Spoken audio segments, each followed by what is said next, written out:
Hi, good morning ಎಲ್ಲರಿಗೂ. ಇವತ್ತು Sunday.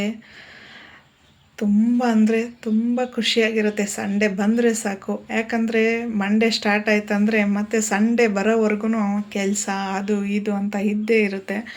Family ಜೊತೆ ನಾವು ಟೈಮ್ ಸ್ಪೆಂಡ್ ಮಾಡೋಕ್ಕಾಗೋದು ಸಂಡೇ ಒಂದು ದಿನ ಮಾತ್ರ ಅಷ್ಟೆ. ಯಾಕಂದರೆ ಮಂಡೇ ಆಯ್ತಂದರೆ ಅವ್ರವ್ರ ಕೆಲಸದಲ್ಲಿ ಅವ್ರವ್ರು ಬ್ಯುಸಿ ಆಗಿಬಿಡ್ತಾರೆ. ಯಾರ ಜೊತೆ ಮಾತಾಡೋಕ್ಕಾಗಲ್ಲ, ಕುತ್ಕೊಂಡು ಏನು ಹೇಳೋಕ್ಕಾಗಲ್ಲ. ಆರಾಮಾಗಿ ಮಕ್ಳ ಜೊತೆ ಊಟ ಮಾಡೋಕ್ಕೆ, ಅವ್ರ ಜೊತೆ ಒಂದು ಸ್ವಲ್ಪ ಹೊತ್ತು ಮಾತಾಡೋಕ್ಕಂತೂ ಆಗೋದೇ ಇಲ್ಲ ಫಸ್ಟ್ ಆಫ್ ಆಲ್ ಹೇಳ್ಬೇಕಂದ್ರೆ. ಸೊ ಸಂಡೇ ಆದರೆ ಅವ್ರಿಗೆ ಇಷ್ಟವಾದಂಥ ಅಡುಗೆಗಳನ್ನ ಮಾಡಿಕೊಟ್ಟು ಅವ್ರ ಜೊತೆ ನಾವು ಕೂಡ ಖುಷಿಯಾಗಿ ಊಟ ಮಾಡಿಕೊಂಡು ಆಟ ಆಡಿಕೊಂಡು ಏನೋ ಒಂಥರ ಖುಷಿ ಇರುತ್ತೆ. ಈ ಅಭ್ಯಾಸ ಯಾರ್ಯಾರ ಮನೆಯಲ್ಲೆಲ್ಲ ಇರುತ್ತೋ ನನಗೆ ಕಮೆಂಟ್ ಮೂಲಕ ತಿಳಿಸಿ. ಯಾಕಂದರೆ ಮಕ್ಳ ಜೊತೆ ಆಗಲಿ ಫ್ಯಾಮಿಲಿ ಜೊತೆ ಆಗಲಿ ನಾವು ಟೈಮ್ ಸ್ಪೆಂಡ್ ಮಾಡೋದು ಅನ್ನೋದು ತುಂಬ ಅಂದರೆ ತುಂಬಾ ರೇರ್ ಆಗಿರುತ್ತೆ. ಸಂಡೇ ಅಂದರೆ ಸಿಗೋದು ಒಂದು ಸಂಡೇ, ಅದನ್ನು ನಾವು ಮಿಸ್ ಮಾಡ್ಕೊಳ್ಳೇಬಾರ್ದು. 100% ಮಿಸ್ ಮಾಡ್ಕೋಬಾರ್ದು ಅದನ್ನು. ನಮ್ಮನೇಲಂತೂ ಅದು ರೊಟೀನ್. ಸಂಡೇ ಆಯ್ತಂದರೆ ಸಾಕು, ಖುಷಿಯಾಗಿ ಅವ್ರಿಗೆ ಏನು ಬೇಕೋ ಅದನ್ನು ಮಾಡಿಕೊಂಡು ಆರಾಮಾಗಿ ಎಂಜಾಯ್ ಮಾಡಿಕೊಂಡು ಖುಷಿಯಾಗಿರ್ತಾ ಇರ್ತೀವಿ.